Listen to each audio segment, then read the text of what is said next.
शेतीतले काय आहे, शेतीचेच कामं चालू आहे. आता पावसाळा जवळ आला, नांगट केली ट्रॅक्टरनं, पुन्हा मोगलडं, आता बैल वखर चालू आहे, पुन्हा लेबर लावले याचाला काडी कचरं.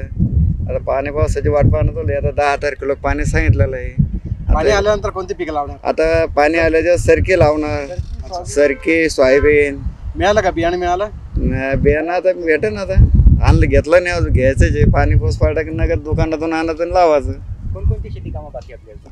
आता शेतीला हेच कामं चालू आहे. आता आपले मेसागी करणं, मेहनत करणं, बस एवढंच राहिलेलं आहे. आता यावर्षी अवकाळी पाऊस झाला होता, दुष्काळ पडला होता. आता दुष्काळ असा जाहीर झाला तर दोन दुष्काळ जाहीर झाला, पण सरकारनं भाव दिला नाही कापसाला. 8,000च्या वर गेलंच नाही. पुन्हा शेतीत काही पिकलंच नाही. आणखीन पाण्या पावसामुळं समजी शेती लॉस आहे. आता 15 दिवसावर पावसाळा आलेला आहे. शेतकऱ्यांचं नेमकं नियोजन काय आहे? नियोजन आता काय सरकी लावणं आहे, पाऊस पडला काय आपल्या वाटच पाहणं चालू आहे सध्या. आता रोवण्या लागेल, आता मिरूक लागन 2-4 दिवसात.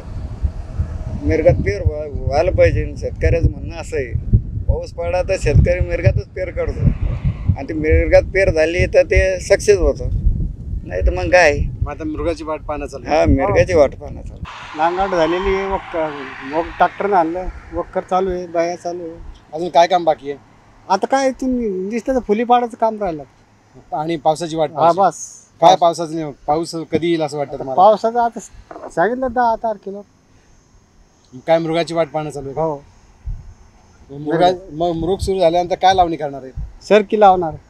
अजून काही सोयाबीन बियाणं आणलं का? नाही, बियाणं आता दुकानात गेलं भेटून जातं. मग आता सध्या शेतीचे शेवटचे कामं आता शेवटचे तयार करून ठेवायचे.